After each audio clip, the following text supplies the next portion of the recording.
La tierra cayó sobre su cara. Oscuridad total. Silencio. El olor a madera húmeda y a tierra fresca. Y entonces, el pánico. Sus dedos comenzaron a arañar la madera del ataúd. La sangre que corría por su cabeza aún estaba caliente. El balazo le había rozado el cráneo.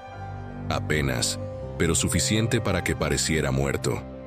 Suficiente para que ellos creyeran que lo habían matado. Pero Caleb Dross no estaba muerto. Todavía no. 3 días antes, Caleb era el hombre más respetado de Redstone Creek. Había construido esa tierra con sus manos palmo a palmo, bajo el sol implacable de Texas. 15 años levantando la mejor hacienda del condado. 15 años de silencio, sudor y dignidad. Tenía una esposa, una hija pequeña, y pensaba que tenía 2 socios. Ese fue su primer error. Decker Holt y sus hombres llegaron al rancho cuando aún era de noche. Caleb los recibió sin sospechar nada. Había trabajado con Decker desde joven. Habían cruzado desiertos juntos. Habían enterrado amigos juntos. Pero lo que no sabía Caleb era que Decker había encontrado algo debajo de su tierra. Oro. Mucho oro. Y el único obstáculo era Caleb Dross. El primer golpe lo tomó por sorpresa. Cayó de rodillas. El segundo lo dejó en el suelo. Escuchó la voz de Decker, fría, casi aburrida, decir: «Termínenlo». El disparo sonó. La oscuridad llegó, y lo enterraron. Pero cometieron un error. No verificaron el pulso. Caleb despertó bajo tierra. El aire se agotaba. La madera crujía. Sus pulmones ardían como brasas. Y en ese momento, algo dentro de él se apagó. No el miedo, no el dolor, la compasión. Con las últimas fuerzas de un hombre que ya no tenía nada que perder, empujó la tapa del ataúd. La tierra estaba suelta. Había llovido esa tarde, y sus manos ensangrentadas comenzaron a cavar hacia arriba, hacia la luz, hacia el aire. Tardó 2 horas. Cuando salió, cayó de bruces sobre la tierra mojada. Respiró, lloró, y luego se puso de pie. No era el mismo hombre que habían enterrado. Su primera parada fue una cabaña a las afueras del pueblo. Un viejo llamado Rufe, el único hombre en 100 millas que no debía nada a nadie. Rufe lo miró como si viera un fantasma, porque básicamente lo era, y no dijo una sola palabra mientras le limpiaba la herida en la cabeza. Esa noche, Caleb le preguntó por su familia. Rufe bajó la mirada. Ese fue el momento en que todo cambió. Su esposa había firmado los papeles del rancho bajo amenaza. Le habían dicho que Caleb había muerto en una pelea de cantina. Borracho, deshonrado. Su hija estaba viva, pero se habían ido. Las habían sacado del condado con nada más que lo que podían cargar. Decker ya vivía en la hacienda. Ya había empezado a excavar. Caleb escuchó todo sin parpadear, sin hablar, sin temblar. Y Rufe, que había visto muchas cosas en su vida, sintió un escalofrío. Porque hay una diferencia entre un hombre que quiere venganza y un hombre que ya tomó la decisión. Caleb era lo segundo. Pasó 2 semanas preparándose. No con rabia, con precisión. Estudió los movimientos de Decker. Supo cuántos hombres tenía, a qué hora dormían, quién guardaba las entradas del rancho. Supo que Decker tenía un trato con el sheriff del condado, un hombre llamado Pritchard, gordo y cobarde, y que nadie en Redstone Creek iba a hacer justicia. Entonces Caleb aprendió a hacer justicia a él solo.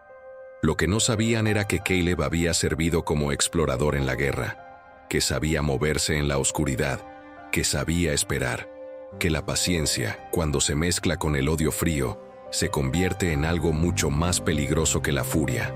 La primera noche, el vigía del norte desapareció sin hacer ruido. La segunda noche, el del este. Al amanecer del tercer día, Decker Holt despertó y encontró algo clavado en la puerta de la casa que había robado. Una bala. La misma bala que habían disparado contra Caleb, envuelta en un papel que decía una sola palabra: pronto. El miedo es una cosa extraña en los hombres poderosos. Los debilita de formas que nunca esperan. Decker empezó a ver sombras donde no había nada, a escuchar pasos en el corredor vacío. Triplicó la guardia, dejó de dormir, se encerró en la habitación que había sido de Caleb. La misma cama, la misma ventana con vista al campo, y empezó a beber. Pero cometieron otro error. Enviaron a 3 hombres a encontrar a Caleb. Solo regresó uno, y ese hombre llegó a caballo, sin sombrero, sin armas, con una sola instrucción grabada con cuchillo en el cuero de su silla de montar: Decker, al granero, solo, al mediodía. Decker llegó con 2 pistoleros escondidos en el techo. Pensó que era suficiente. Lo que no sabía era que Caleb los había visto entrar. Caleb entró al granero desde abajo, por una trampilla que él mismo había construido 12 años atrás.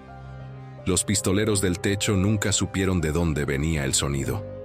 Para cuando Decker escuchó los 2 golpes secos y el silencio que siguió, ya era demasiado tarde. La voz de Caleb llegó desde la oscuridad. «Pensaste que eras el único que conocía este lugar, Decker». Decker giró su pistola hacia todas direcciones. «Nada. Yo construí cada tabla de este granero. Yo clavé cada clavo. Tú solo lo robaste». El disparo de Decker se perdió en la madera. El de Caleb no. Pero esto no es una historia sobre un hombre que mata a su enemigo y recupera lo que perdió. Eso sería demasiado simple. Decker cayó. Y con él cayeron sus hombres, uno por uno. Durante los días que siguieron, el sheriff Pritchard abandonó el condado antes de que amaneciera, con su familia y sus miedos y su conciencia sucia. El rancho volvió a ser de Caleb. Encontró a su esposa y a su hija en un pueblo a 3 días de distancia. Las trajo de vuelta. La niña corrió hacia él. Su esposa lo abrazó y lloró. Y Caleb respondió ese abrazo. Pero algo no regresó con él desde esa tumba. Ella lo notó esa noche, mirándolo al otro lado de la mesa. La forma en que sus ojos ya no descansaban. La forma en que escuchaba cada sonido. La forma en que su mano siempre estaba cerca del arma. El hombre que ella había amado era cálido, curioso, risueño. Este hombre era eficaz, y eso era todo lo que le quedaba. Hay cosas que la tierra se queda. Caleb Dross sobrevivió, recuperó su rancho, su familia, su nombre, pero dejó algo en esa tumba que nunca volvió a encontrar. Y en las noches de verano, cuando el viento venía del sur y el cielo de Texas se llenaba de estrellas, se sentaba solo en el porche con los ojos fijos en la oscuridad, sin miedo, sin paz, solo mirando, como si todavía esperara que alguien viniera a terminar lo que habían empezado.